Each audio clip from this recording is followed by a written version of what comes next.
আসসালামু আলাইকুম। লার্নফ্লুয়েন্সি চ্যানেলের পক্ষ থেকে তোমাদের সবাইকে স্বাগতম এবং আমন্ত্রণ জানাচ্ছি আজকের এই ক্লাসে। আজকে আমরা আলোচনা করব নবম শ্রেণীর স্বাস্থ্য সুরক্ষা বইয়ের ষষ্ঠ অধ্যায় মন জাহাজের নাবিক থেকে তোমাদের বইয়ের ঠিক ৮২ পৃষ্ঠায় যে ছকটি রয়েছে আমরা আজকে সেটি সমাধান করব। চলো আলোচনাটি শুরু করা যাক। শুরু করছি পরম করুণাময় মহান আল্লাহ তাআলার নামে। দেখো তোমরা তোমাদের বইয়ের ৮২ পৃষ্ঠায় দেখতে পারবে যে ছকটি রয়েছে আমি আমার মন জাহাজের দক্ষ নাবিক।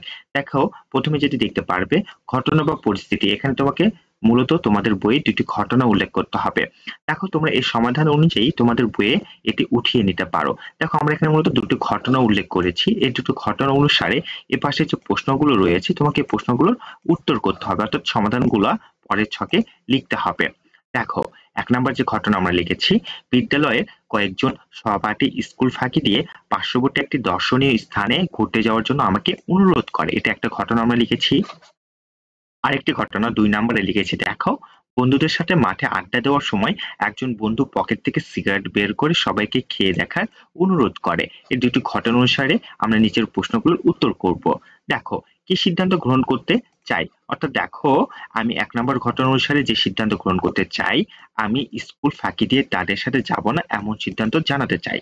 দ্বিতীয় ঘটনা অনুসারে আমি যে সিদ্ধান্ত নিতে পারি বা লিখতে পারি, দেখো আমি সরাসরি না করতে চাই।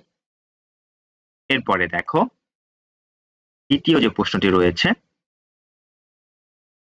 সিদ্ধান্ত থেকে কি ফলাফল পেতে চাই তা আমার জীবনে কি প্রভাব ফেলবে।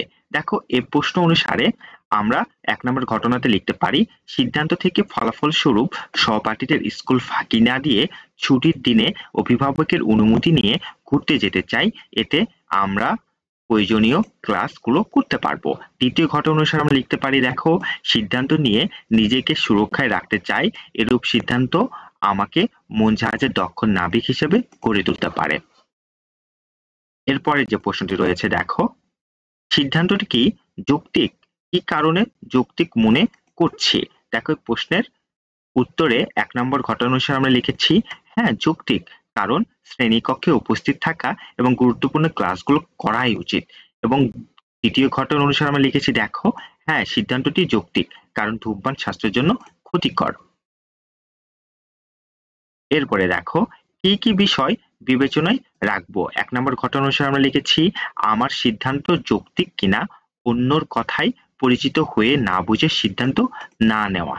দ্বিতীয় ঘটনা অনুসারে আমরা লিখেছি, দেখো আমি সঠিক সিদ্ধান্ত নিচ্ছি কিনা, সিদ্ধান্তের কারণে কেউ ক্ষতিগ্রস্ত হচ্ছে কিনা। এরপরে যে প্রশ্নটি রয়েছে, দেখো কোন কোন কৌশল ব্যবহার করতে চাই। দেখো ১ নম্বর ঘটনা অনুসারে আমরা লিখেছি এ বিষয়ে সুবিধা অসুবিধা সম্পর্কে জেনে তার তুলনা করতে চাই এবং সঠিক সিদ্ধান্ত নিতে চাই। দ্বিতীয় ঘটনা অনুসারে আমরা লিখেছি, দেখো নেশাজাতীয় দ্রব্য গ্রহণ থেকে বিরত থাকবো বলে জানাতে চাই এবং এর ক্ষতিকর দিকগুলো সম্পর্কে তাদের সচেতন করতে চাই। আচ্ছা এরপরে যে প্রশ্নটি রয়েছে, দেখো সম্ভাব্য চ্যালেঞ্জ কি হতে পারে। ১ নম্বর ঘটনা অনুসারে আমরা লিখেছি সহপাঠীদের সাথে সম্পর্ক খারাপ হতে পারে। দ্বিতীয় ঘটনা অনুসারে আমরা লিখেছি, দেখো আমার কথার গুরুত্ব নাও দিতে পারে, সহপাঠীদের সাথে সম্পর্ক খারাপ হতে পারে। এরপরে যে প্রশ্নটি রয়েছে, দেখো চ্যালেঞ্জ মোকাবেলায় কি কি বিকল্প উপায় অবলম্বন করতে পারি। ১ নম্বর ঘটনা অনুসারে আমরা লিখেছি সহপাঠীদের সিদ্ধান্তের নেতিবাচক দিকগুলো বোঝানোর চেষ্টা করব এবং আমি চাইলেও এমন ভুল সিদ্ধান্ত নিতে পারি না যা পরবর্তীতে আমার উপর প্রভাব ফেলবে, তা বোঝানোর চেষ্টা করব। এরপরে দেখো দ্বিতীয় ঘটনা অনুসারে আমরা লিখেছি আমি তাদের সাথে আড্ডা না দিয়ে বাসায় যেতে পারি, তারাও যাতে ধূমপান থেকে বিরত থাকে বন্ধু হিসেবে সে চেষ্টা করতে পারি। এই ছিল তোমাদের জন্য আজকের এই আলোচনা। ভিডিওটি ভালো লেগে থাকলে লাইক করবে এবং অবশ্যই লার্নফ্লুয়েন্সি চ্যানেলটিকে সাবস্ক্রাইব করবে। এর পূর্বের ভিডিওগুলো পেতে তোমরা এই ভিডিওর ডেসক্রিপশনে লিংক পেয়ে যাবে, সেখান থেকে চাইলেই দেখে নিতে পারো। ভালো থেকো, সুস্থ থেকো। আসসালামু আলাইকুম।